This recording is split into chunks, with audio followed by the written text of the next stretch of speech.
Right, so let's begin this lecture on gametogenesis.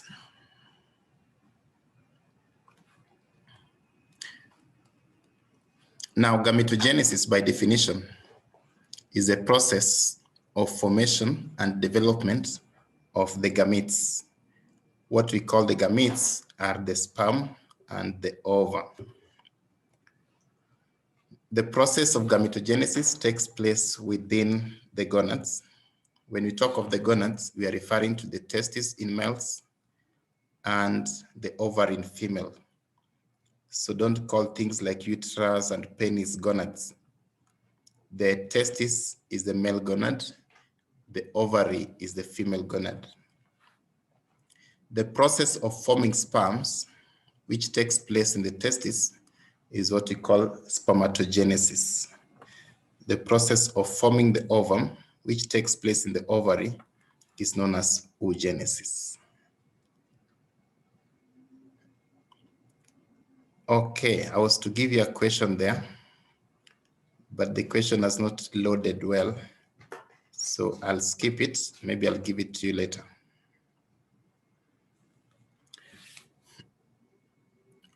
Let's look at the phases of gametogenesis.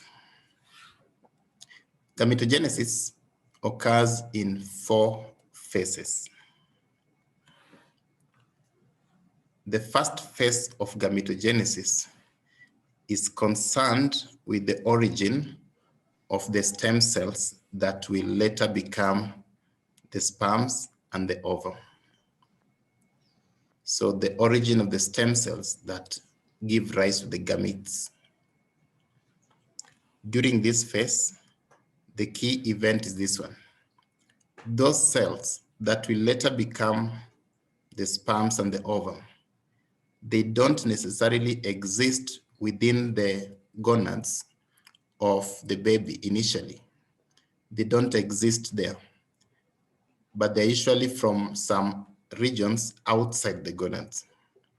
But then what they do is that they migrate and invade the developing testis, the developing ovary. This happens before birth. So in simple terms, what I mean is when you were conceived in your mother's womb, at some point it started to develop. Now, if you are male, it means that there's a time your testis was developing when you're still in your mother's womb. It was during that time that your testis was developing in your mother's womb that the sperms you have right now invaded the developing testis, and then they stayed there. If you are female, the same scenario. Those cells which are now called oocytes migrated from some regions, I'm going to tell you where, and then invaded your developing ovary way before you were born. Then now they're inside the ovary, they're inside the testis. After those cells have come from wherever they come from and invaded the developing gonads, the next agenda is to make these cells increase in number significantly. Now, let's assume that those cells were about 1,000, which invaded the developing testis or the ovary. And for the sake of discussion, let's use the testis.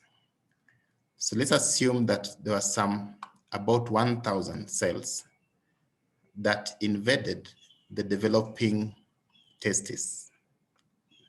I'm not saying there are 1,000, but let's assume there are 1,000 so that the point I want to make becomes clearer. We know that men produce sperms in millions, yet at this time, there were just 1,000 cells. So the objective here is to increase significantly the number of these potential sperms. So definitely, these cells must increase in number. And the definite way of increasing number is if these cells divide. So my question to you is, if you have 1,000 cells and you want millions from these 1,000 cells, you will subject these cells to cell division. Would you subject them to mitosis, and why? Or would you subject them to meiosis, and why? Which type of cell division will these cells undergo?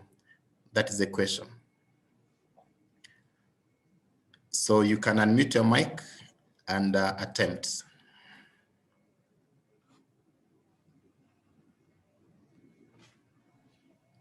Anyone? Meiosis. Meiosis. All right, so David. Yeah, mitosis because. Faith, carry on. You're saying mitosis because? Okay, someone said mitosis. Whoever said mitosis, give us a mitosis because we want.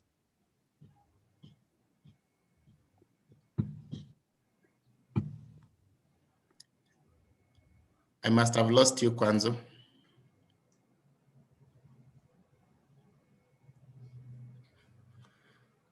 Okay, who wants to try? Why mitosis or why meiosis? Let me try and say meiosis. Since meiosis gives rise to 4 daughter cells, and for our case, we need to produce more of the cells to attain the, let's say, 1 million now. Okay, I get your point. Good. Another person?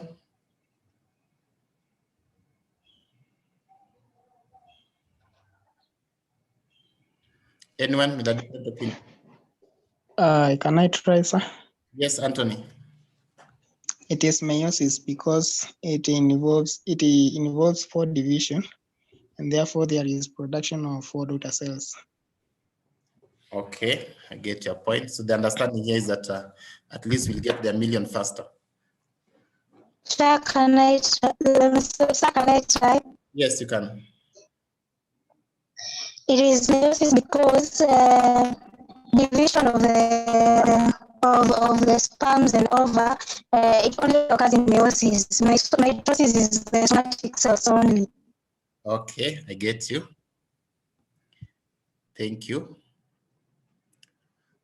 All right, so usually it's actually tempting to say that the sperms will divide in a meiotic way, but that's not true.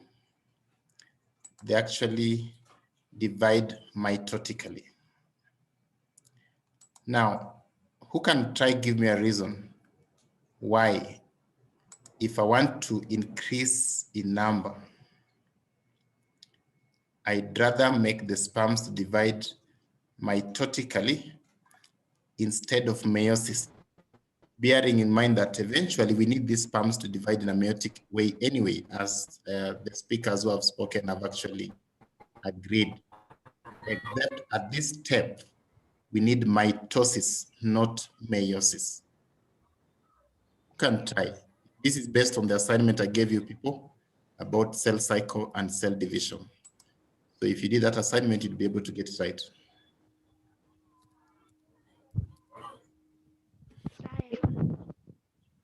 Yes?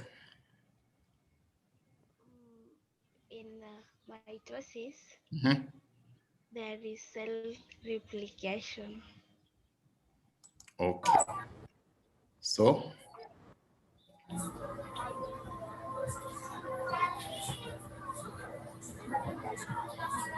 Okay, maybe for the sake of time, let me just give you the answer. Now the answer is this. If a cell undergoes meiosis, usually it will enter into the G0 phase of the cell cycle. But if a cell undergoes mitosis, it will enter the G1 phase of the cell cycle. Or it may enter the G1 phase of the cell cycle. So, if you're starting with 1,000 cells, if you subject these cells to meiosis, those 1,000, it means the maximum you can achieve out of the sperms, out of those 1,000, is only 4,000. because meiosis is an end stage of cell division. However, if these cells divide in a mitotic way, they will enter the G1 phase. And I can see one of you is asking, what is G0, what is G1? It means you didn't do the assignment on cell cycle and cell division. But is there someone who wants to try answer? Help that person know what is G0, what is G1?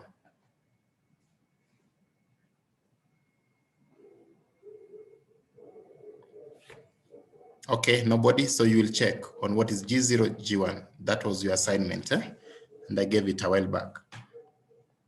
So anyway, sperms need to be in millions.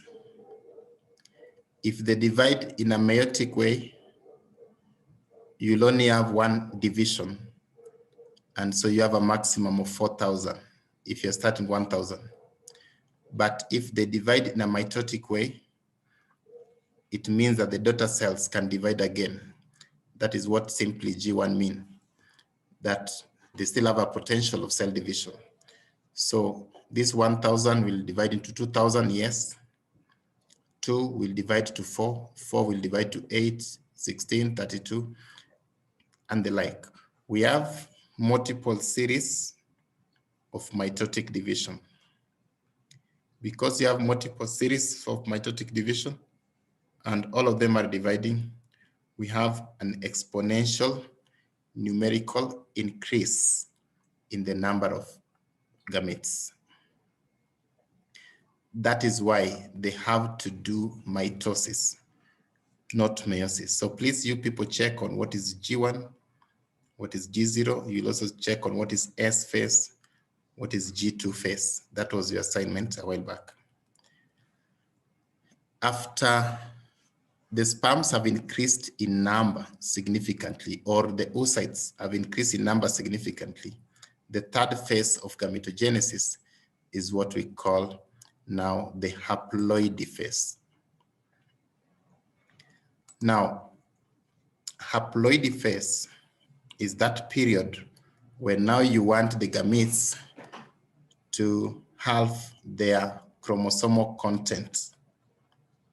So it's a period of reduction of the chromosomal content by half. And the process of doing this is to take them through meiotic cell division.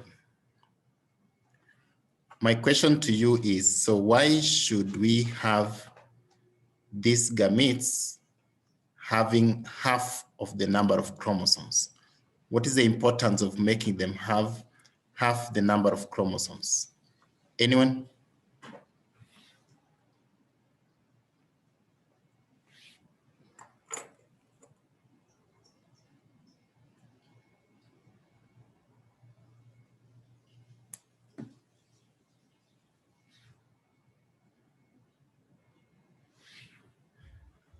Trial. Yes.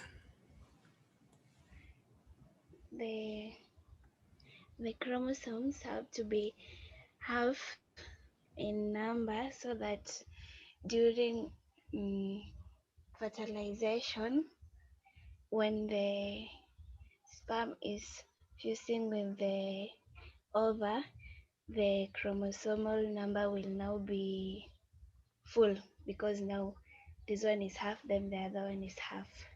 That's very true, and that's the answer. Thank you.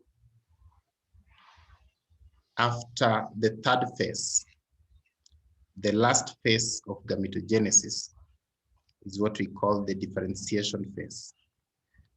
During the differentiation phase, the gametes mature, both morphologically as well as functionally.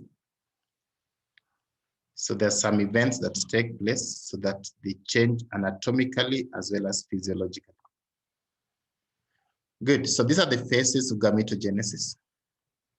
It is interesting to note that it is only this phase, the first one, where the events that lead to forming sperms and events that lead to forming the ovum are similar. Only this phase is similar. standard, common to both.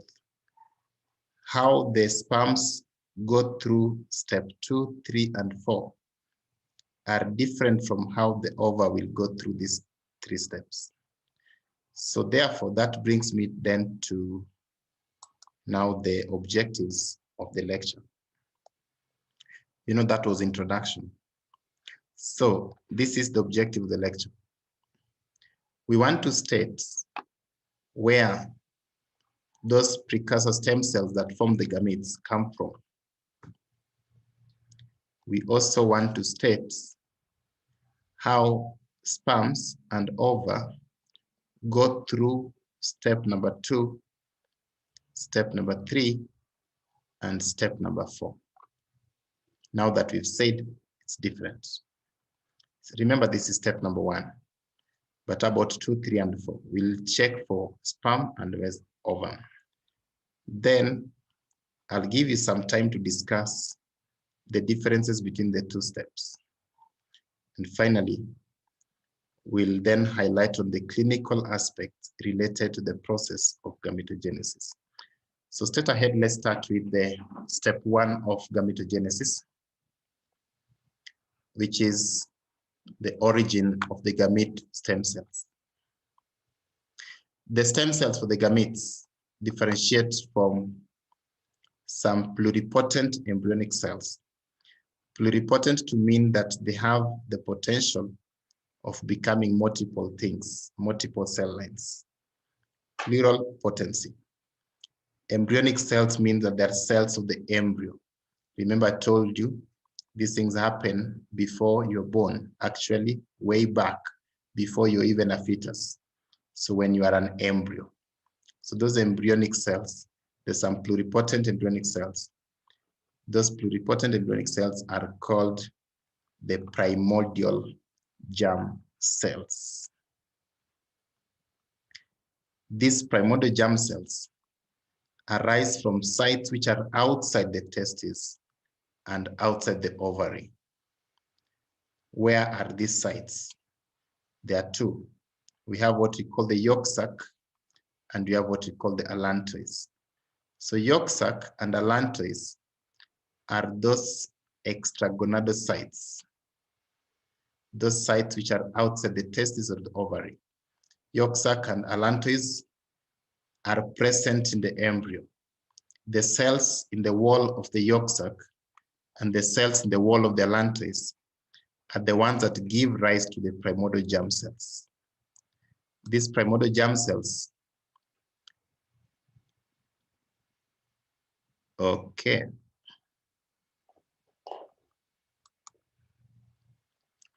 These primordial germ cells invade the developing gonad.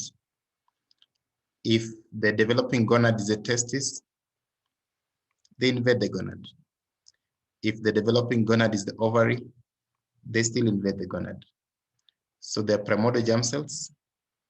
They come from regions outside the gonads. They migrate and invade the developing gonad. Now, see this. So let's say, okay, this is what we are calling the yolk sac. This is developing embryo. You'll understand this much later, this image, but there's something called the yolk sac.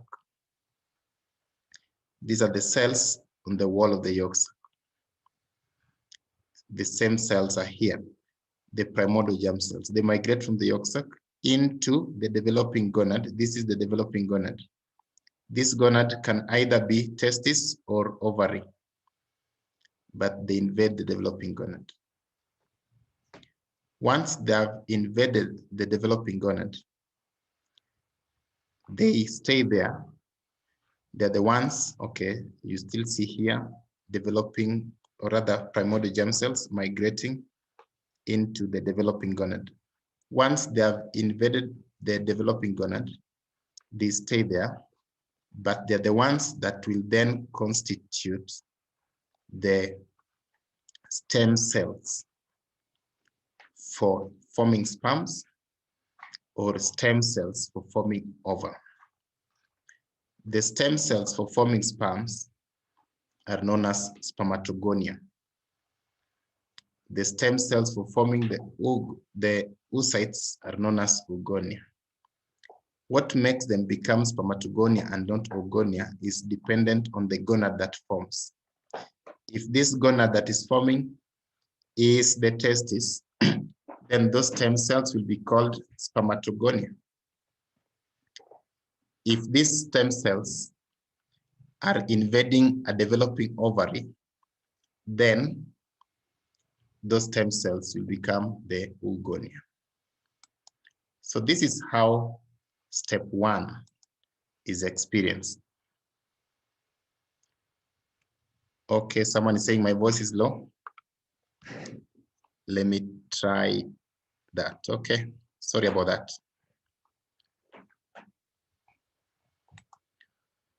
Right, so I've said that the primordial germ cells come from what we call the yolk sac and allantois. These cells invade the developing gonad prenatally. So they migrate from yolk sac and allantois and invade the developing gonad prenatally. If this gonad is the testis, then those primordial germ cells become spermatogonia. If this gonad is the ovary, then those primordial germ cells become the oogonia. Spermatogonia and oogonia are the stem cells for the gametes in their respective gonads. We are done with step 1 of gametogenesis. This is common to both male and female systems. Now, I told you step 2, 3, and 4 is different for these two systems. And so therefore, we will talk about them independently. Let's begin with spermatogenesis. Before we do that, I will give you a question.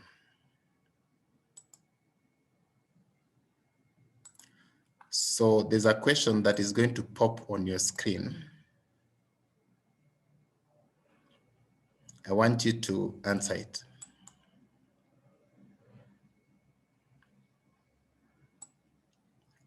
You have 1 minute for it.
Right, let's proceed. I think 5 people haven't answered, but I think they're not in class. Okay, now 4 people have not answered, but I'll proceed.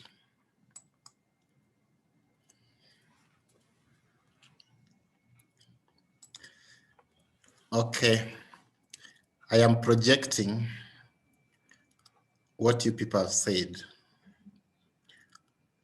I hope you can see it. I can see majority of you have said 2 seconds. In as much as you are wrong, I know why you said 2 seconds. I know what you are thinking. We are going to see. Very few people got this correctly. Okay, so stay tuned for you to know the answer. Now, spermatogenesis takes place within the testis. But where exactly in the testis? It takes place within the seminiferous tubules of the testis. These are the seminiferous tubules of the testis.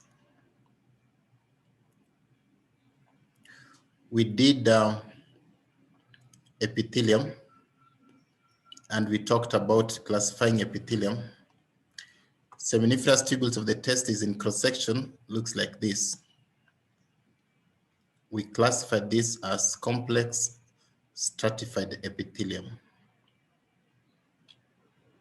So sperms are formed within this complex stratified epithelium. The process of forming sperms starts at puberty. It means that once those primordial germ cells have invaded the developing gonads, the spermatogonia remains dormant within the testis until puberty. That is when now the process of forming sperms can begin. That is when step 2, where mitosis is the primary thing, can now begin. It takes about 64 to 74 days to form a single sperm. Now, this is because of the process involved in forming that single sperm. Now, don't start doing those funny mathematics of primary and high school, of if it takes 2 months to form a single sperm, then how long will it take to form millions of sperms? Then you realize you'll not be alive to see it. It's like asking you, so how long does it take you? How long does it take Daystar University to train a nurse? And the answer could be 4 years. So it takes 4 years to train a single nurse. How long then does it take to train 100 of you? Well, I believe your answer is still 4 years. It's the same thing here. The sperms are produced in bulk. The process of spermatogenesis, only the grave separates us from spermatogenesis. You'll see the difference in female.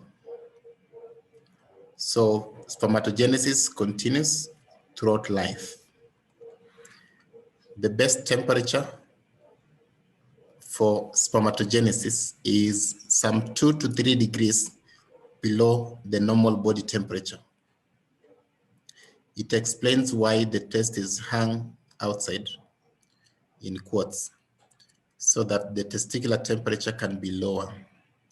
The optimal temperature for spermatogenesis is 2 to 3 degrees below the body temperature. So if you're a lady, you have a boyfriend, you can advise them to keep it cool. During spermatogenesis, there are some supporting cells within the seminiferous tubules. The supporting cells of spermatogenesis are known as the Sertoli cells. They're the ones that provide both structural as well as nutritional support to the developing sperms.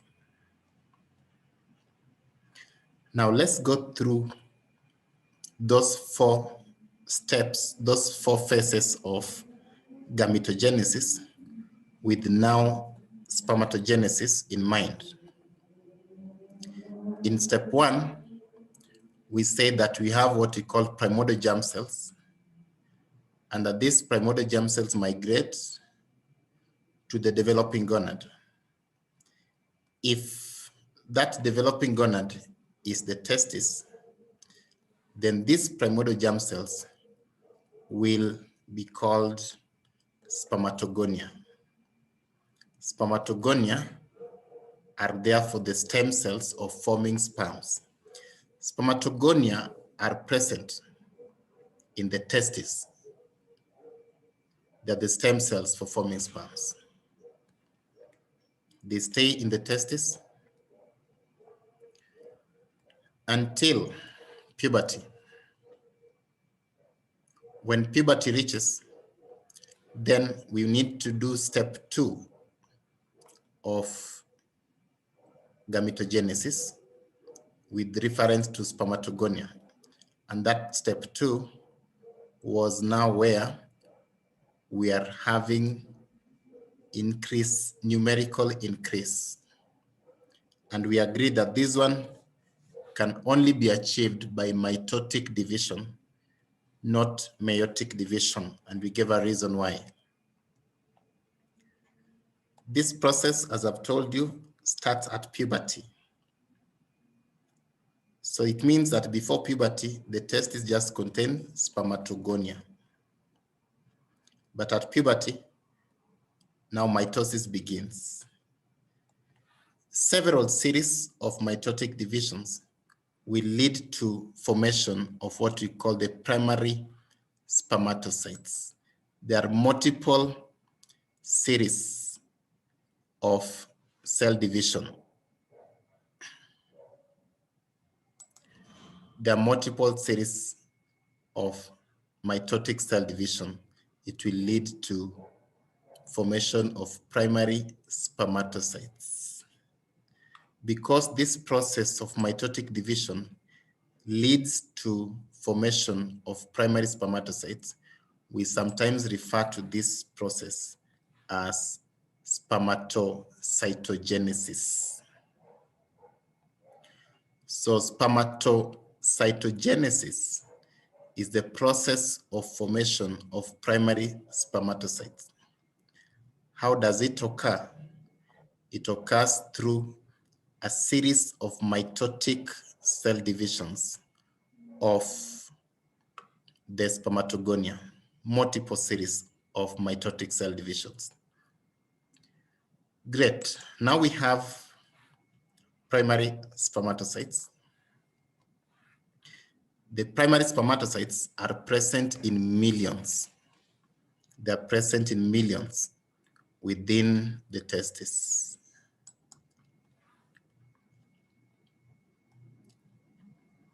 Perhaps from this image, you can also appreciate that even though mitosis occurs so that you eventually form primary spermatocytes, the cells that divide can still retain their potential of being stem cells.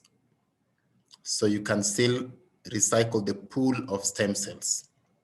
You never lose them. They're always there. Now we have primary spermatocytes. We have gone through step 2 of gametogenesis. Now let's look at step 3 of gametogenesis. This is the step that gives us haploid cells. As we already know, for you to form haploid cells, you'll just subject the cells to meiosis. So meiosis will give us haploid cells. How do we do this? There'll be 2 phases of meiosis. The first meiotic division,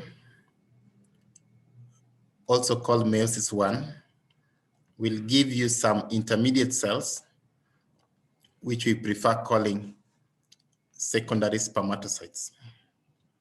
So secondary spermatocytes have undergone the first meiotic division, but they have not undergone the second meiotic division. Then the second meiotic division occurs, leading to then formation of what we call spermatids. So spermatids are now haploid cells if you compare that with primary spermatocytes, which are diploid cells. You realize that because a single primary spermatocyte undergoes meiosis, the common concept is that then meiosis leads to formation of 4 daughter cells. So a single primary spermatocyte gives rise to 4 daughter cells. The daughter cells in this case are known as spermatids. Right. Now, the sperms you and I have in mind look like this. However, the spermatids look like this. It means that there's still some panel beating that the sperms must undergo so that we can have morphological change in the shape or appearance of these cells. The process of morphological maturation was now phase 4 of gametogenesis. So these cells will undergo phase 4. Now, the first thing that happened is that they change their morphology from here to the one that looks like that. This period of morphological change of the sperm is known as spermiogenesis.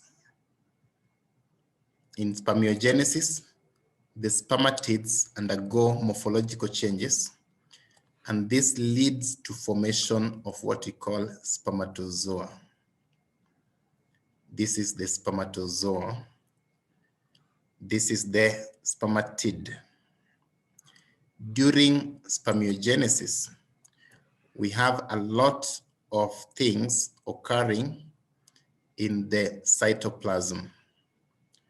There's a lot of differentiation that takes place in the cytoplasm, including shedding off of the excess cytoplasm. This process is facilitated by the Sertoli cells, those supporting cells of spermatogenesis. So it's a time that now the cytoplasm of the spermatids change a lot. That's why we call it cytodifferentiation. Now, spermatozoa are the mature sperm cells. Interestingly, when spermatozoa are formed, look at how they appear. At the spermatid time, they're still anchored together. So like the spermatids that came from one primary spermatocyte are just anchored together like that.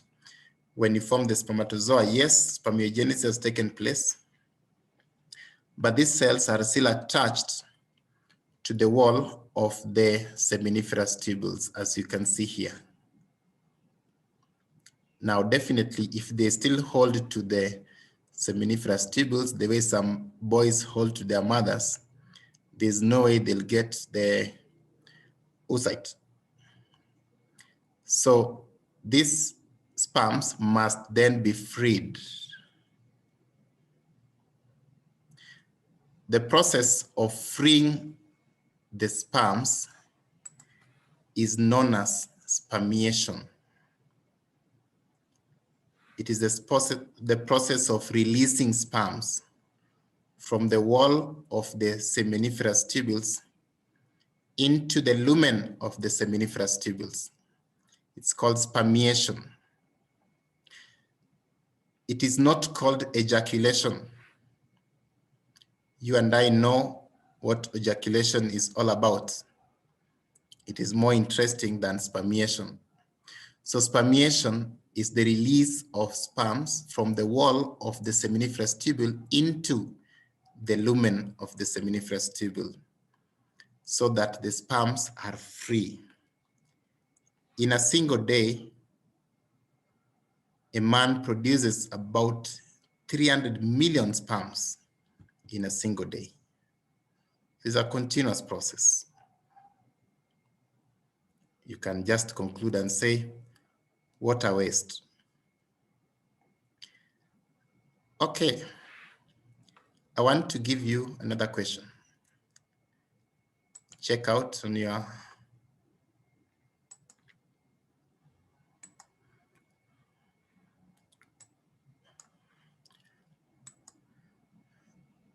okay, there's a question.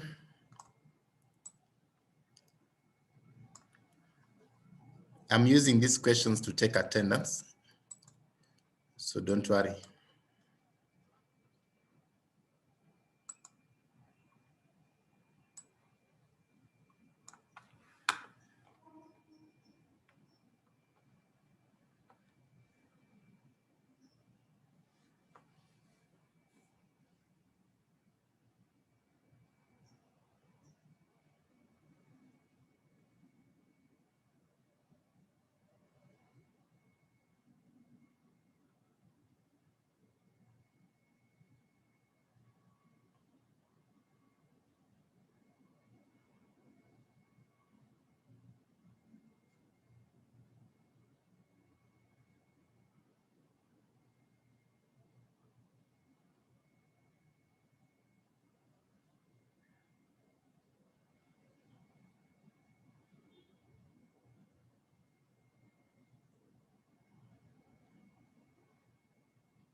Yes.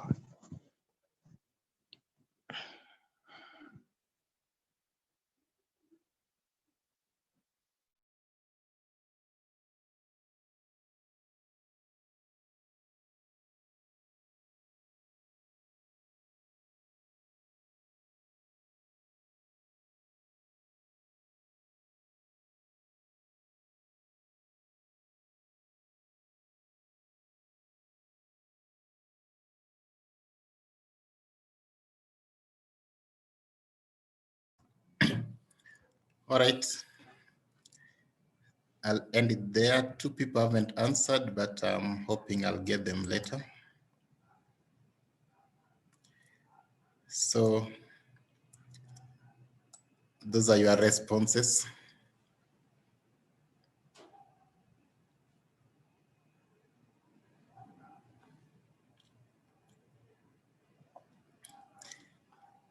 You'll know the answer shortly.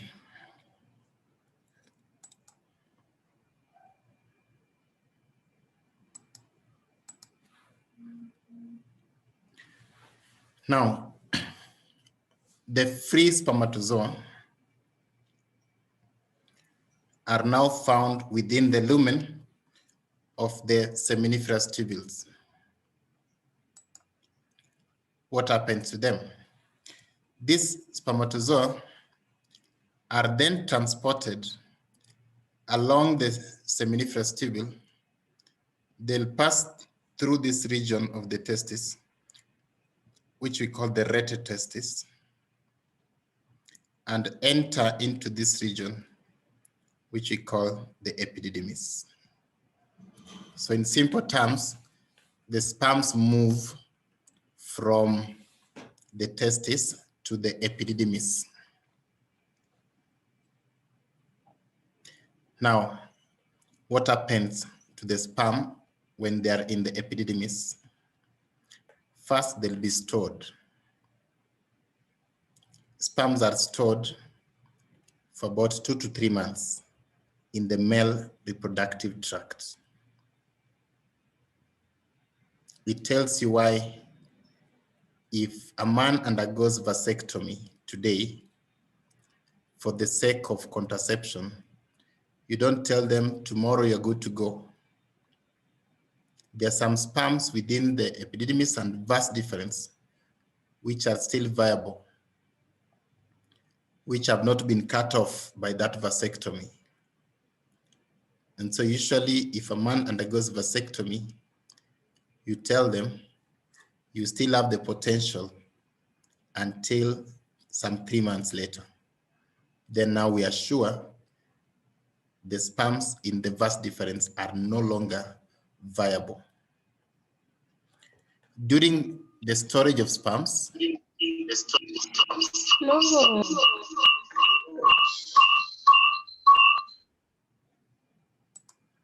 okay, whoever that is,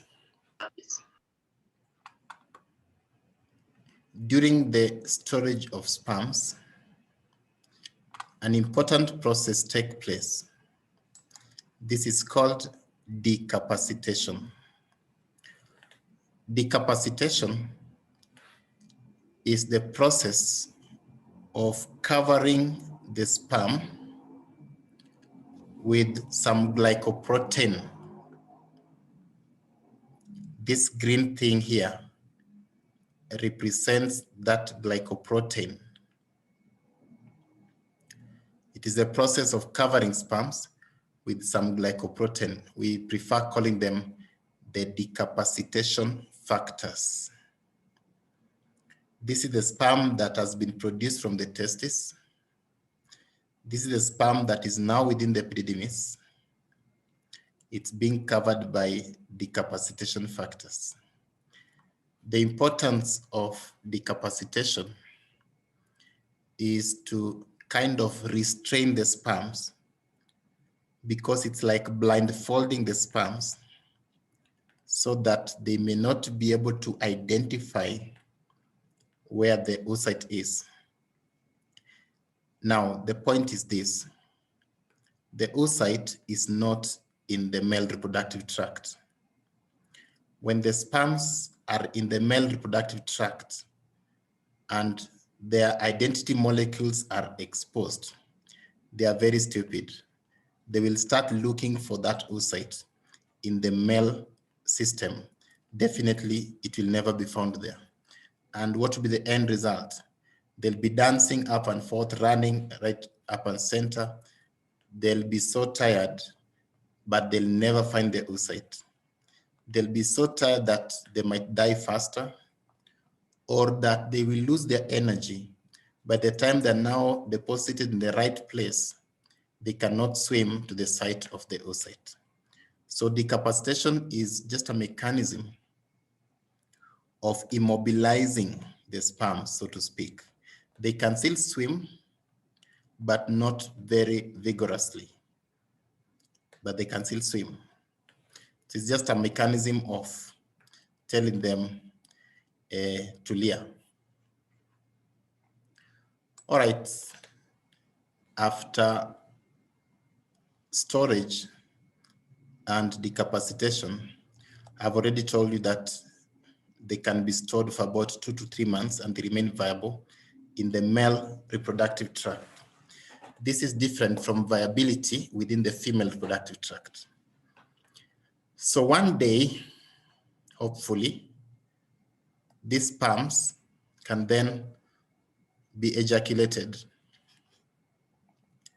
and hopefully they find themselves in the female reproductive tract, not in the esophagus or in the rectum.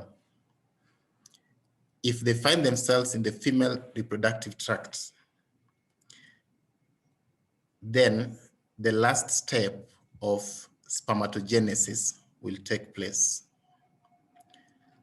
What is that last step of spermatogenesis? First of all, let me tell you about the numbers. So a single ejaculate usually has a volume of about 2 to 6 ml. A single ejaculate has a volume of about 2 to 6 ml. Let's take an average, maybe 3 to 4. Each ml of the ejaculate contains about 50 to 100 million sperms.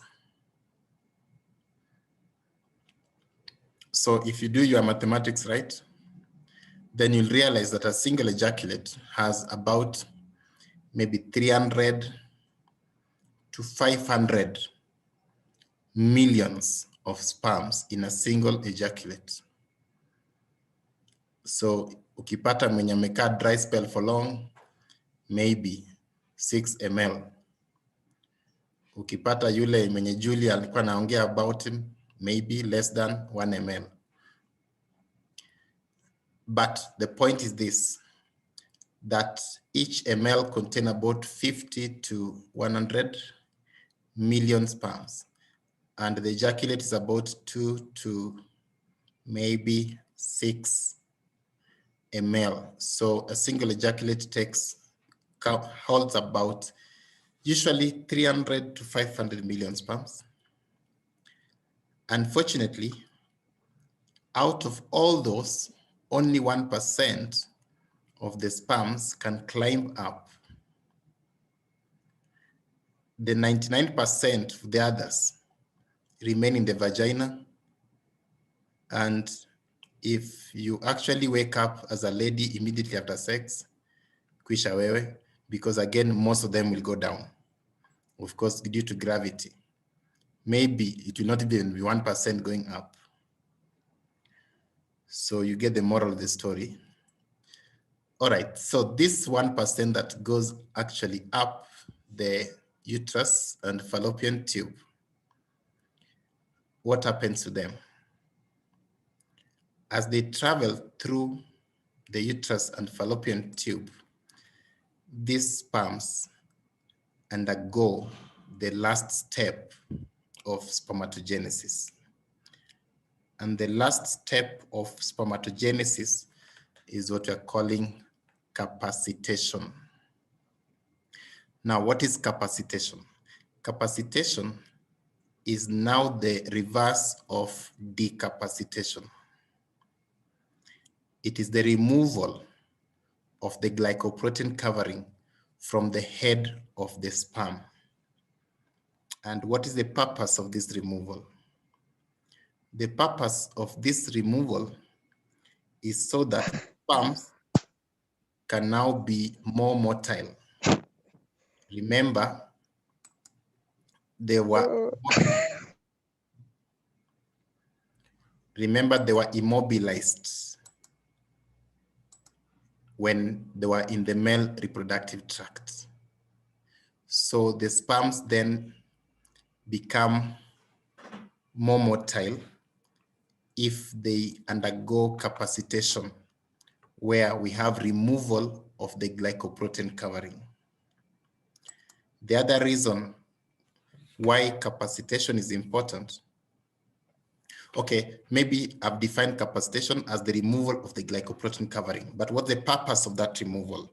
One, the sperms become more motile. That means they can swim faster. They have their energy now back, they can swim faster, they're very happy. But the other reason is that, remember, we had like blindfolded them in quotes. So when you remove this glycoprotein covering, it means that the sperm is able to identify the site of the oocyte, at least from a molecular point of view. They're able to see where the oocyte is because the identity molecules have been exposed. And so capacitated sperms swim faster. So this shows you the sperm that has been formed from the testis.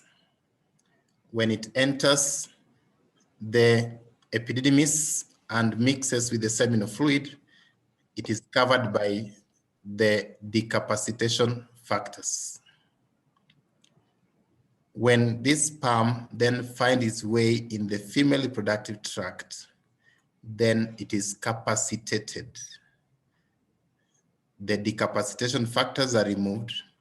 This sperm can now identify the oocyte because the identity molecules have been exposed. Capacitated sperms swim faster and also are able to identify the oocytes. Therefore, capacitation makes the sperms ready for fertilization. All right. These are the parts of a mature sperm. What we call A is the head of the sperm. Within the head, we have a nucleus and the acrosome. These things form, the acrosome forms during spermiogenesis. B is a neck, and this X here is called the midpiece. The midpiece of the sperm contain several mitochondria. They are within here, several mitochondria.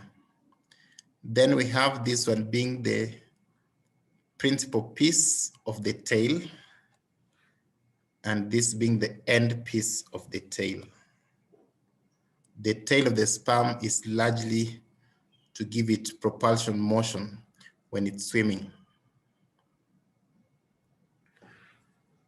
Great. So we are done with spermatogenesis. I can see it is 4:25. I'll give you 10 minutes break. So we can break now. We come back at 4:35. Then we talk about oogenesis. I think we'll only talk about spermatogenesis and oogenesis. We'll not be able to talk about fertilization today. We'll talk about it another time. All right, so take your break. 10 minutes. We come back at 4:35.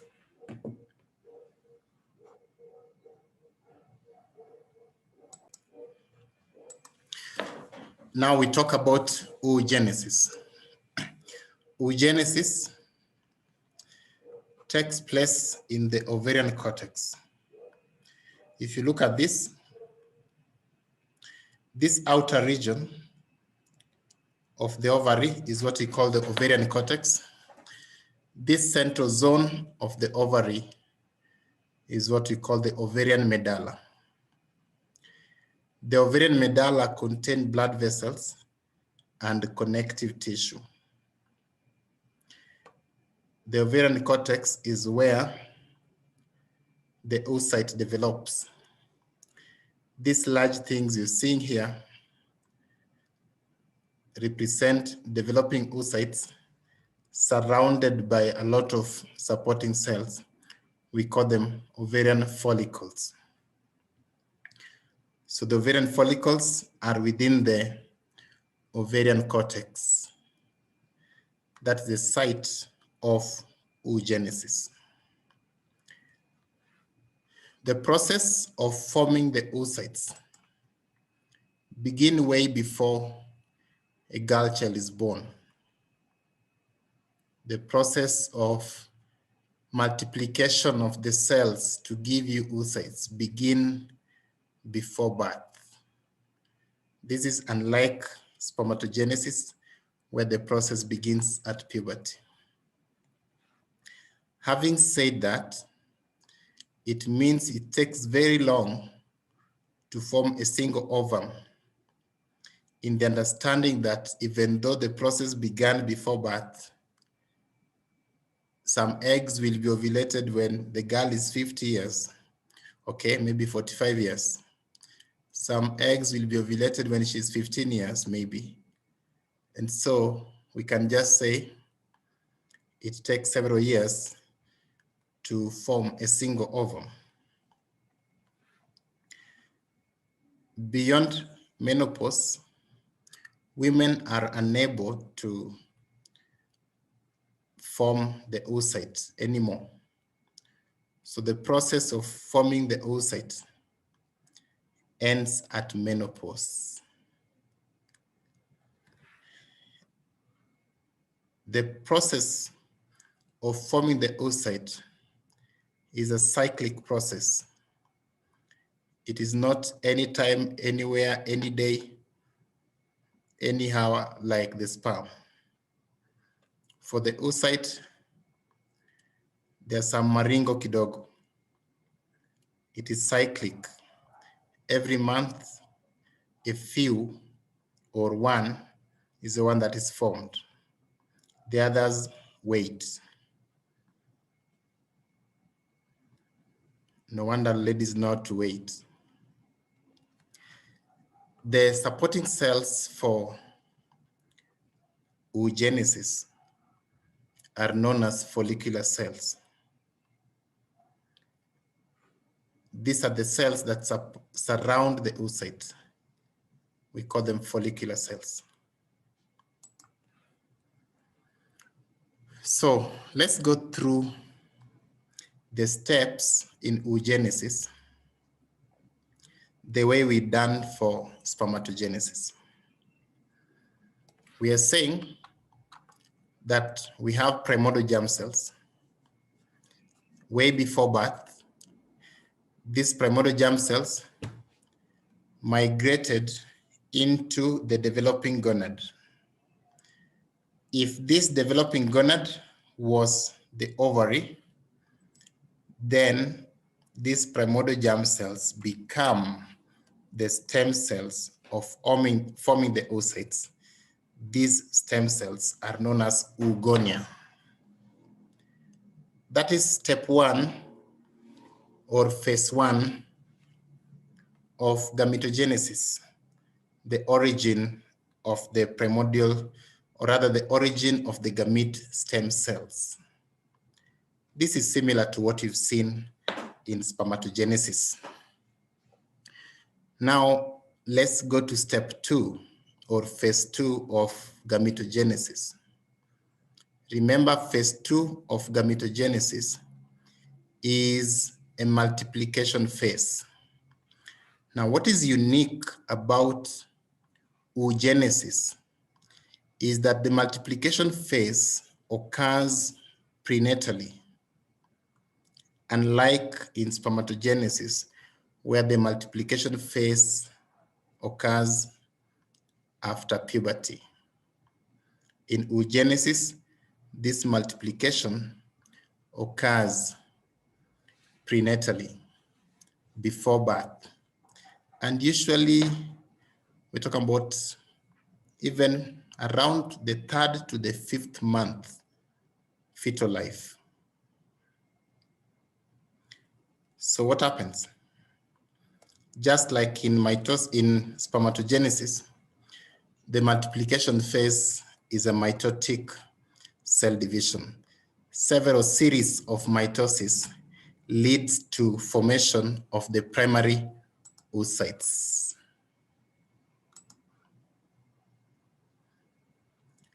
Remember, in spermatogenesis, we would have called them primary spermatocytes. In oogenesis, we are calling them primary oocytes.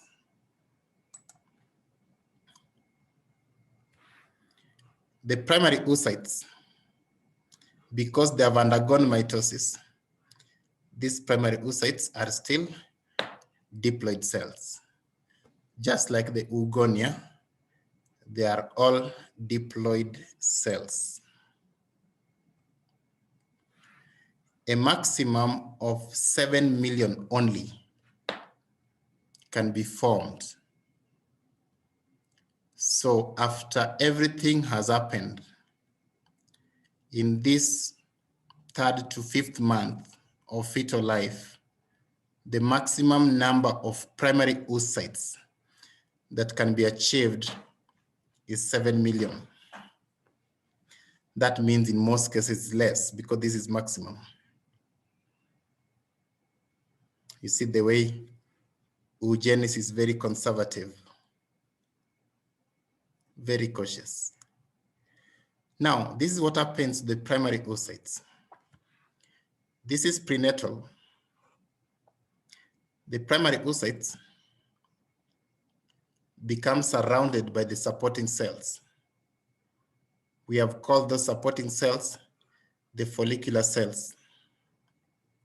So slowly, you have a layer of supporting cells that surround the primary oocyte. In addition to the follicular cells that surround the primary oocyte, there's also another thing that covers the primary oocyte. That thing is a glycoprotein covering, just like the sperm was also covered by some glycoprotein. It may not necessarily be the same glycoprotein, but yes, this is still a glycoprotein covering.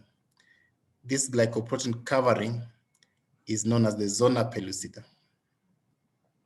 So the zona pellucida surround the primary oocyte. Then external to that, we have the follicular cells. So at this point, we can say that the primary oocyte is surrounded by zona pellucida and follicular cells.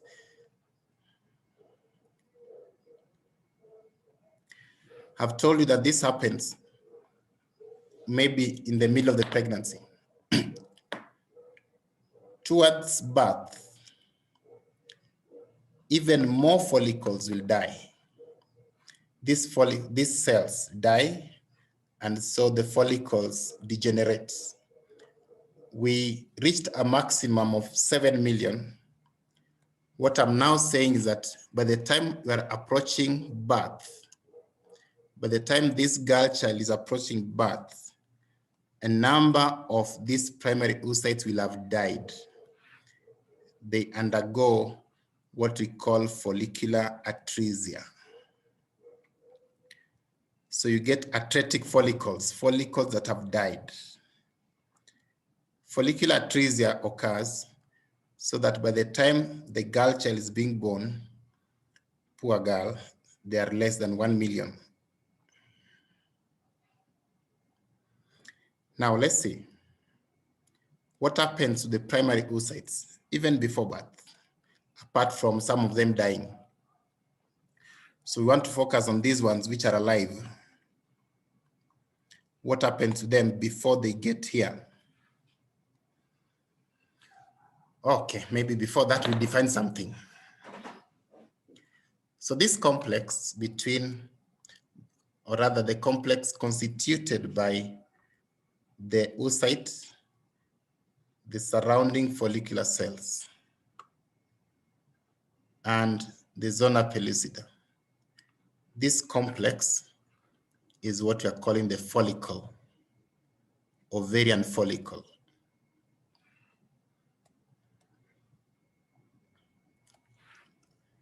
Now, the primary oocytes are there in the ovary of this fetus. this fetus is not yet born, what happens to the primary oocytes? Remember, primary oocytes are the results of what happened after mitosis. It means that they are diploid cells. So the gametes then need to establish haploidy by undergoing meiosis. So the primary oocytes begin meiosis. And just like in spermatogenesis, meiosis will have two phases, meiosis 1 and meiosis 2. However, how the oocyte undergoes meiosis is very different from how the sperm undergoes meiosis. Remember those steps of mitosis: prophase, metaphase, anaphase, telophase. We borrow similar terms for meiosis, except now you specify. If you are in the first meiotic division, then you talk of prophase 1, metaphase 1, anaphase 1, telophase 2. If you are in the second meiotic division, then you talk of prophase 2, metaphase 2, anaphase 2, and telophase 2. Having said that, the primary oocytes begin the first meiotic division. So they go through prophase 1. The intention is to then move to metaphase 1, anaphase 1, then telophase 1. But that does not happen. The moment or when the primary oocytes are within prophase 1, they become arrested there. We call that the first meiotic arrest. The first meiotic arrest occurs at prophase 1. We are calling it first because there'll be a second one.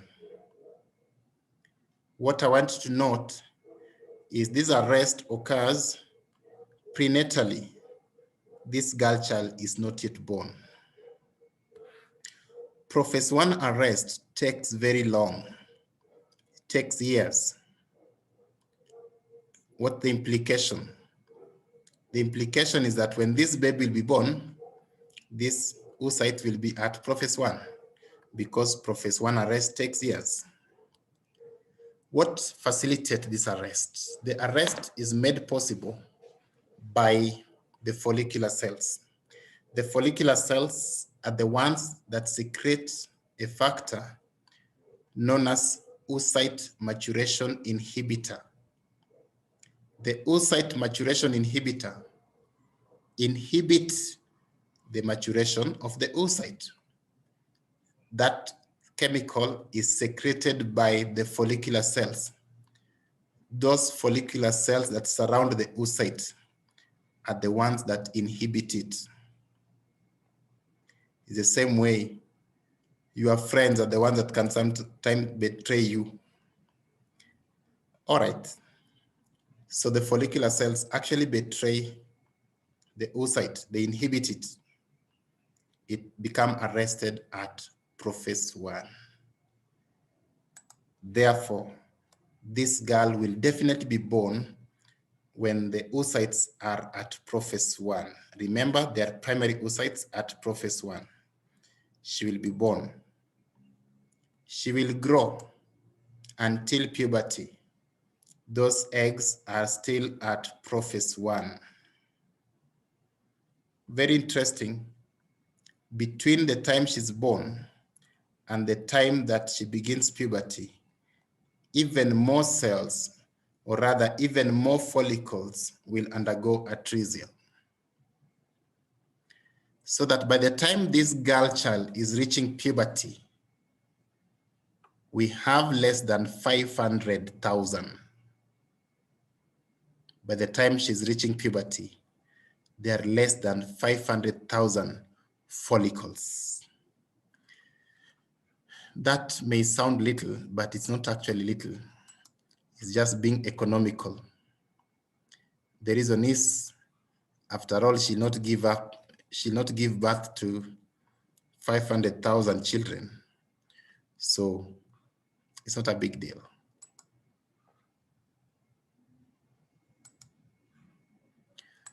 Right. So we have follicular atresia. The follicles die, but we still have those that are alive. The ones which are alive are now less than 500,000. When this girl reaches puberty, she will begin the menstrual cycles. When she begins the menstrual cycles, something interesting happens. Every month, about 15 to 20 of these follicles are stimulated to continue in their development. Part of this stimulation involves completion of the first meiotic division, which means that the oocytes which were arrested at prophase 1, that arrest is undone, and so the oocyte can proceed to metaphase 1, anaphase 1, and telophase 1. The oocyte can complete the first meiotic division. The point to note here is this, that about 15 to 20 are recruited in each menstrual cycle. So this is September, 15 to 20 have been recruited or were recruited depending where they are right now. Then the following month, if you don't conceive this month, the following month may be another 15 to 20. So about 15 to 20 are recruited each month to complete their first meiotic division. You can be doing your arithmetics from your 500,000. By the time this girl is 40 years, how many will be remaining? You will realize there will be still a lot remaining. Because it means if you're recruiting about 15 to 20 every month, that means in a year you'll have recruited less than 1,000, definitely. Less than 300, definitely. You are saying at the time of puberty, you have about 500,000. So there's still enough, even if you are to live for 100 years and ovulate those years, there'll still be enough. So not a big deal. All right, so if the oocyte begins, or rather completes the first meiotic division, that cell that has completed the first meiotic division is no longer called primary oocyte. We call it secondary oocyte. Now, something unique about this division, meiotic division, is that when one cell undergoes meiosis in oogenesis, the cytoplasm does not separate equally. One cell goes with a large cytoplasm, and that is the one we call the secondary oocyte. The other cell becomes very tiny, very little cytoplasm, if any, so it only contains the excess genetic material. We call that a polar body. Meiotic division in oogenesis is unequal, so that you have, if this is the primary oocyte, it will undergo the first meiotic division. The cell division is not equal. That means there'll be one big cell, secondary oocyte, and another tiny one, the first polar body. This is different from what happens in spermatogenesis. The primary spermatocyte divides, undergo the first meiotic division to give you two secondary spermatocytes equal in size. Secondary spermatocytes also undergo the second meiotic division. You give rise to 4 spermatids. All of them are equal in size, which is equal to saying all of them are viable. From one primary spermatocyte, we get 4 viable spermatids. That's different from oogenesis. In oogenesis, the cytoplasmic division is unequal. It's not equal. So the result is there's one big cell and a small one. The small one is called polar body. The other one is called, okay, is the line of interest. Now, the secondary oocyte will also later undergo the second meiotic division, and I'm going to say what makes that happen. And that's when you'll form the second polar body. So we've not yet talked about this. We are at this point. I put this image to illustrate to you that meiotic division in oogenesis is unequal. So the big cell is our interest, is the oocyte, but the small one is called polar body. First polar body is gotten from first meiotic division. Second polar body is obtained at the second meiotic division. The first polar body may or may not divide again. So this one, commonly we just end it there. Usually it does not divide, but it may divide. So now we have a secondary oocyte. It has completed the first meiotic division. It needs to undergo meiosis 2 so that it can complete the second meiotic division. So the secondary oocyte immediately begins the second meiotic division. When it begins the second meiotic division, it means that it will go through prophase 2. After it has gone through prophase 2, it will go to metaphase 2. While at metaphase 2, the second magic happens. It undergoes the second meiotic arrest. So the second meiotic arrest occurs at metaphase 2. The second meiotic arrest occurs at metaphase 2. In terms of timing, this one takes place around the time of ovulation. To be specific, 3 hours before ovulation. Remember, the first meiotic arrest occurs at prophase 1, and this was before birth, and it involved the primary oocytes. The second meiotic arrest occurs at metaphase 2. It involves the secondary oocyte, and this process occurs around the time of ovulation, 3 hours before ovulation to be specific. It therefore means that when a woman is ovulating, the oocyte that is being ovulated is actually a secondary oocyte. It's something that has not yet completed the second meiotic division. It's something that has not yet completed second meiotic division. It is still not mature.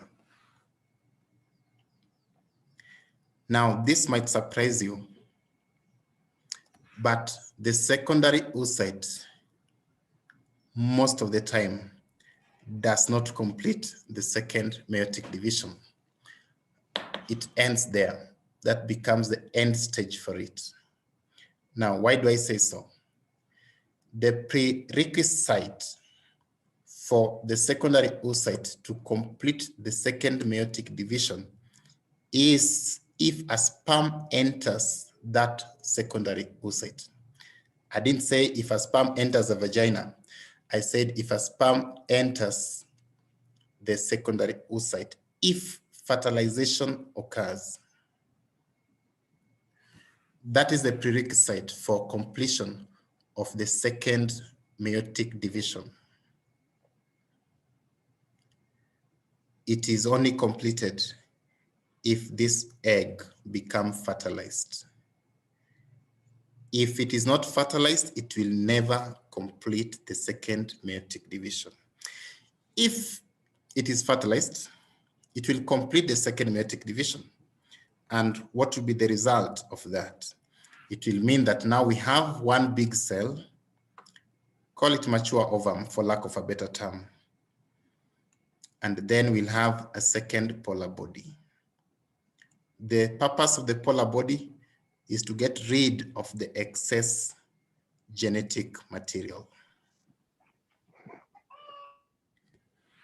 Great. I'd shown you this, told you that these are ovarian follicles. This complex formed by the oocytes, follicular cells, and zona pellucida. We call it the follicle. So by the time ovulation is approaching, the follicle that will be present will be this one, not this type. Because as the follicle matures, the number of follicular cells also increase. And as we approach ovulation, there's a cavity that appears within the follicle. This is in preparation for ovulation. And so this mature follicle is the one ready for ovulation. This one is not ready for ovulation. It is still growing. A mature follicle looks like this. This is a follicle ready for ovulation. The egg here is secondary oocyte at metaphase 2. It's been arrested. So similar thing you're seeing here, this is how the mature follicle would look like. Now follow with me here. This is mature follicle.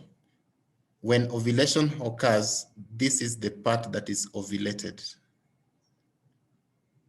That's the part that's ovulated. The others remain in the ovary. It's not ovulated. We are going to see what that becomes shortly.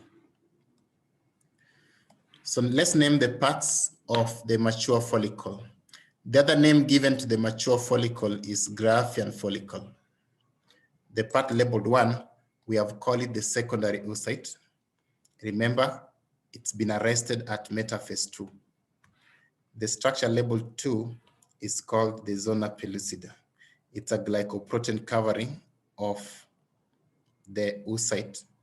When we talk about fertilization next week, we will see the purpose of the zona pellucida.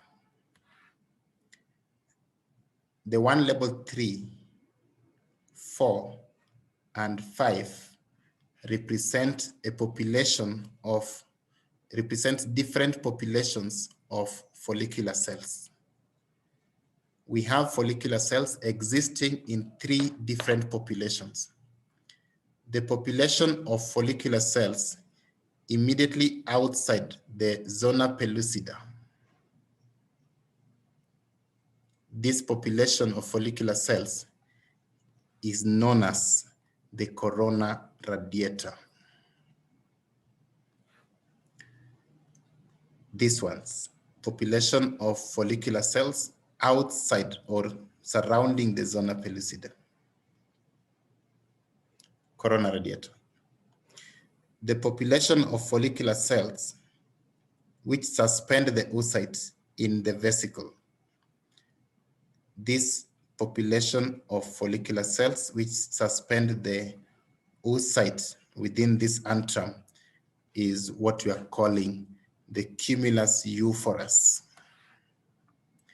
And finally, the population of follicular cells which are external to the antrum, these ones are the ones we call the granulosa cells.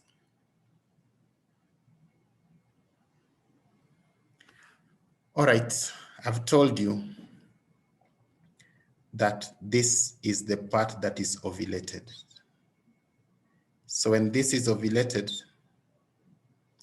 number 4, the cumulus euphorus will cease to exist, but the granulosa cells will definitely remain within the ovary while this one goes away. It's like when a girl is married, kuna wale wanabaki, yeah, ameenda. Okay. Now look external to the granulosa cells. There are some cells of the ovarian stroma external to the granulosa cells. The cells of the ovarian stroma external to the granulosa cells are known as the thicker folliculi cells. You can just call it thicker folliculi, this region here, thicker folliculi. They are cells of the ovarian stroma that are external to the granulosa cells. Now look, we have said this is the mature follicle, this is the oocyte, or rather the structure that is ovulated, and so this is what happens during ovulation. The oocyte goes, the zona pellucida goes, and the corona radiata goes, and that is what you're seeing here. The oocyte, zona pellucida, and corona radiata, everything has gone.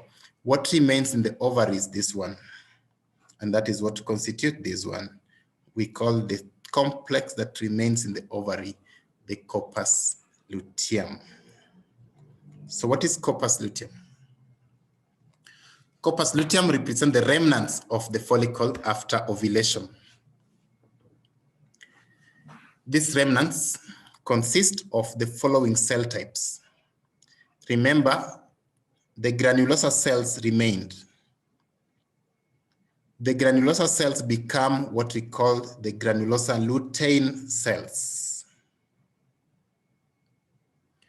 Also remember, the thicker folliculi remained. The cells of the thicker folliculi constitute what we call the thicker lutein cells. The point here is these are the cells of the corpus luteum. To distinguish them from the cells of the Graafian follicle, we are adding that lutein. The purpose of the corpus luteum is to secrete hormones after ovulation. Before ovulation, the follicle is the one that secretes hormones. After ovulation, the corpus luteum secretes hormones. But the corpus luteum does not last forever. It only lasts 14 days from the time it is formed up to the time it disappears, 14 days. These 14 days represent the second half of the female reproductive cycle, where the ovulation is mid-cycle, and then before ovulation, it was the time that the follicles were maturing. Good. That is the process of oogenesis. I want to divide you into your small houses for 5 minutes, during which you are going to discuss the question projected. So please participate, talk about the differences between spermatogenesis and oogenesis. We've looked at almost all of them. Okay, so as we normally do, something will pop on your screen. Just accept, even if you don't like the people I will have given you. Okay, ready? Okay, let me put the timings well first.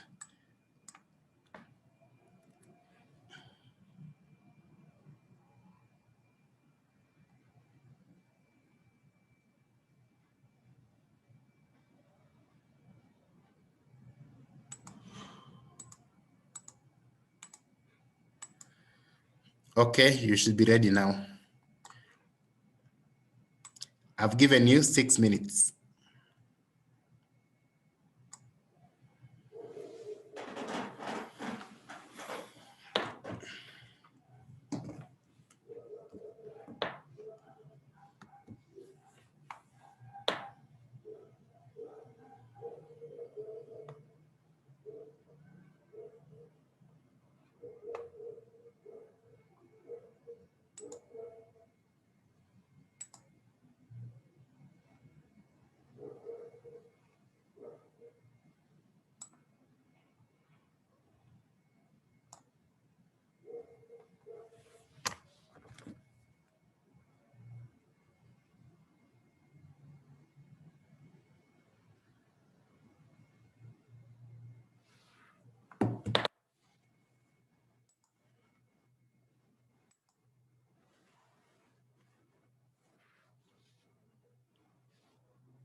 Halloween, you've called me to your group. Is there an issue?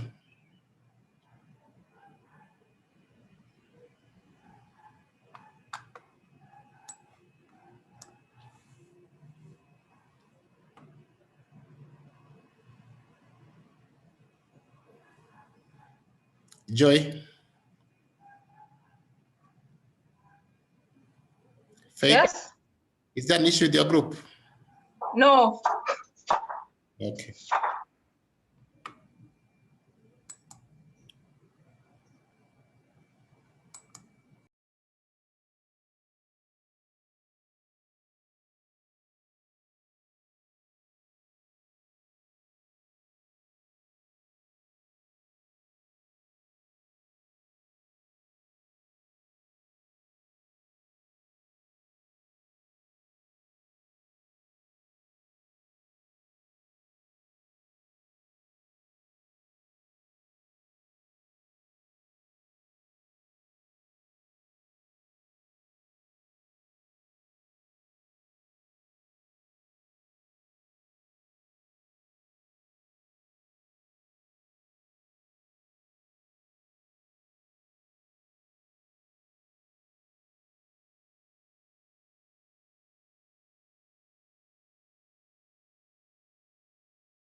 All right, I believe you're done with that exercise. Very important exercise. Now let's finish. I will now talk about clinical application of the science of gametogenesis.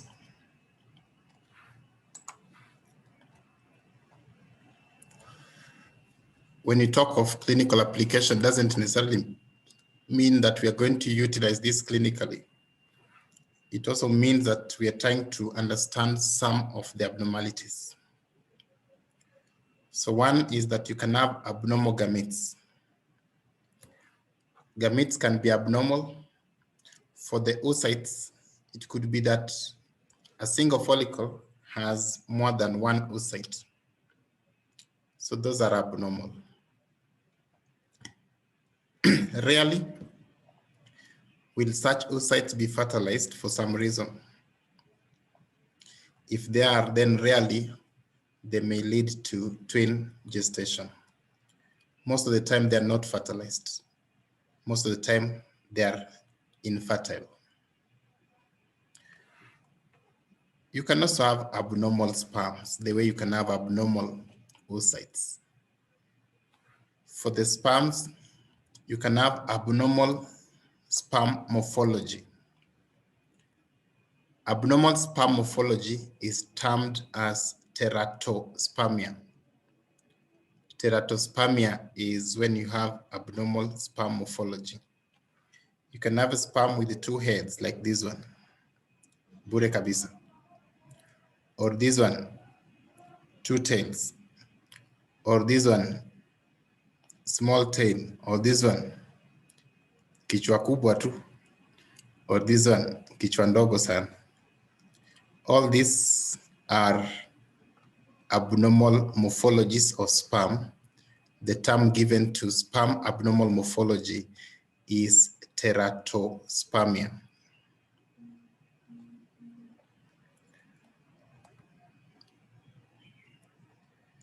Apart from teratospermia, you can also have aneuploidy.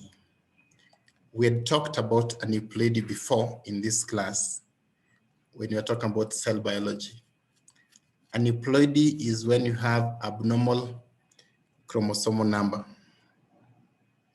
Now this comes about if there is non-disjunction during the first meiotic division. Remember, during meiosis 1, homologous chromosomes are supposed to separate. For those who read on cell cycle and cell division, you understand that. During meiosis 1, homologous chromosomes are supposed to separate. If homologous chromosomes don't separate, then it means that the daughter cells, in this case, the secondary oocyte or the secondary spermatocyte, any of them may have an abnormal, okay, both of them will have abnormal number of chromosomes. One cell will have 22 chromosomes and another one will have 24 chromosomes. If that is translated also to the cells that finally will participate in fertilization, then it means that if one gamete has 22 chromosomes in total, and that gamete fuses with a normal gamete, the resultant zygote will have 45 chromosomes, and that is what we call monosomy. I gave you examples of monosomy syndromes, and a good example is Turner syndrome, 45x0. Similarly, if the gamete with an extra chromosome fuses with a normal gamete, then it means that the resultant zygote will have 47 chromosomes. And that is what we call trisomy syndrome. There were various examples of trisomy syndromes that we talked about. Trisomy 21, trisomy 18, trisomy 23, which we called Klinefelter syndrome, and perhaps also we talked about the triple X syndrome. Now I want to pose a question. Apart from aneuploidy, I want to pose this question to you. We agreed that the primordial germ cells migrate from the yolk sac and allantois, and they should invade the developing gonad. The question is, if they don't go there, and by saying that, I mean the gonad does not have the primordial germ cells, what would happen? So think about it. It means that the developing testis or developing ovary does not have a primordial germ cell, which means will not have the gamete stem cells, which means it will not have the sperm or the ovum at all. So it goes without saying that that person will be infertile.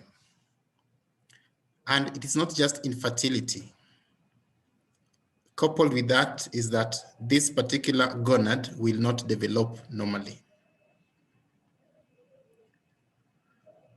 Now, I want to pose a question to you.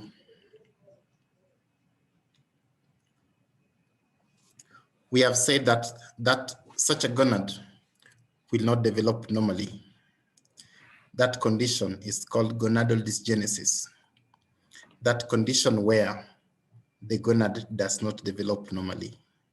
We call it gonadal dysgenesis. Now, this is the question to you. If a child, if a fetus has gonadal dysgenesis, let's say this fetus, the genotype was 46XY. The genotype is 46XY, but the gonad has not developed normally. The fetus has gonadal dysgenesis. Which anatomical gender will this child be? Will it be male or female? And I am more interested in the reason than in the answer. So if you say male, you need to give me a reason. If you say female, you need to give me a reason. Anyone wants to try? Just unmute your mic and say, I am usually a bit slow in checking the charts. I'm not as fast as you people. So you can unmute yourself and answer.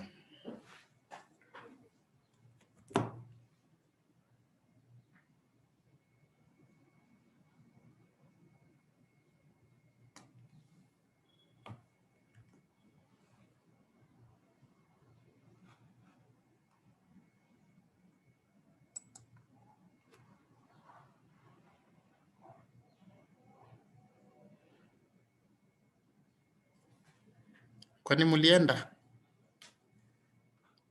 Okay, Mwalimu, can I try? Yes, Nathaniel, thank you. Okay, according to what I think, okay, this is a male. Okay. And the reason is because yeah, the male androgens are present. Okay. Okay, so good thinking, Nathaniel. Let me throw it back to you again. So where are the male androgens coming from in this particular child?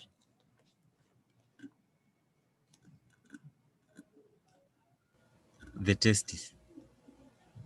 Okay. So you've answered correctly that if the testis is there, then it will produce androgens, and androgens will cause virilization. Virilization is the patterning towards male pattern. However, what you missed is that the gonad is not present. We have said here that the testis is underdeveloped and not functional.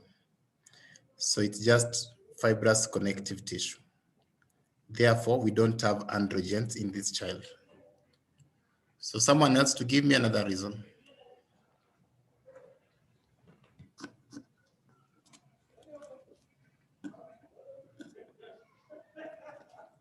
Funny crash imeisha. Anyone with another reason? Okay, this child will be female. As a matter of fact, all of them become female. I gave you a reason some time back. You people have forgotten. But let me repeat. In terms of sex determination, we said that there are 3 steps that are involved in sex determination. The first step is what we call genetic sex determination. Genetic sex determination occurs at fertilization. We just look at which type of sperm has entered the oocyte. Is it a Y sperm or is it an X sperm? If it's an X sperm, then it means that the zygote will be XX. And that means female because we don't have Y. If it's a Y sperm, then it means that the resultant zygote will be XY. And that means male because you have Y. That is genetic sex, or others called embryonic sex. It is determined at fertilization. The second step in sex determination is gonadal sex determination. It simply means, is there a testis or is it the ovary forming? What determines the formation of either is actually the availability of the Y chromosome. If the Y chromosome is present, then the gonad that will form is the testis. If the Y chromosome is absent, which means XX, then the gonad that will form is the ovary. The third, so that is the second sex, the gonadosex. Testis means male and ovary means female. Gonadosex determination occurs between the 6th and the 10th week of development. After that, we talk about the anatomical sex, or others call the phenotypic sex. The phenotypic sex simply answers the question, which type of reproductive organs do you have? Do you have a clitoris or is it a penis? Do you have a cleft down there or the things are fused together? If it's cleft, it's female. If it's fused, male. And the like. Do you have a prostate or do you have a uterus? Do you have a vas deferens or is it a fallopian tube? So such like things. Now, what determines the kind of organs that form is actually the activity of androgens. If you have androgen activity, then the reproductive organs that form are the ones of the male pattern. If you don't have androgen activity, the reproductive organs that form are of the female phenotype. So in this child, we are saying that the genetic sex is XY, so male. The gonadal sex is indeterminate because we don't have a gonad. There's no testis, there's no ovary. It is indeterminate. If there is no gonad, then it means there'll be no androgens, at least not enough to cause virilization. Therefore, the maternal estrogens will override. There'll be no androgens, but the maternal estrogens will override. So the external genitalia of this child will be of female phenotype, irrespective of the genetic makeup. All of them are female. Whether they are XX or they are XY, they'll be all female. external genitalia. I'm not talking about genotypic sex. I'm talking about the anatomical sex, the phenotypic sex. Okay, one last thing. Still debating around the fact that primordial germ cells have not migrated to the developing gonad. In the previous slide, we were looking at what happens to the developing gonad. We've said that it will be underdeveloped. Now let's think what happens to the primordial germ cells that have gotten lost. If primordial germ cells find themselves in a place where they shouldn't be, you know, ideally they should find themselves in the testis or in the ovary, but they may not get there. So if they find themselves in an ectopic site, what happens to them? That's our question here. Now, this is what happens. Usually the cells will die, and you pray they do die. Because if they don't die, then they'll grow into a tumor. Such tumors are very interesting. Remember, primordial germ cells are pluripotent cells. What that means is that they have the capacity of forming multiple tissue lines: epithelial, connective, nervous, muscular. And even those connective tissue could be adipose tissue, could be fibrous tissue, could be bone, could be cartilage, anything. They have all that potential. Now think through. If these cells don't die, they'll grow into a tumor. Such tumors are called teratomas. Tumors which arise from pluripotent embryonic cells. They have the capacity of forming multiple tissue lines. We call them teratomas. Some of these tumors a child can be born with, like this one. Very ugly. These are teratomas. It doesn't matter where the primordial germ cells go. They can even find themselves in the brain, I'm telling you. They can find themselves in the mouth, like this one. They can find themselves in the thorax. Wherever the primordial germ cells find themselves in, they can become a tumor. We call those tumors teratomas. They could be in the sacral regions. These are still teratomas. These are examples of tumors that actually a child can be born with. They can be congenital. By the time the child is being born, there's already a tumor. They occur due to loss of primordial germ cells. The primordial germ cells got lost. All right. I believe now I'm done with the lecture. As I told you, we will not start on fertilization. We can do this next time. No hurry. So I'll invite you for questions.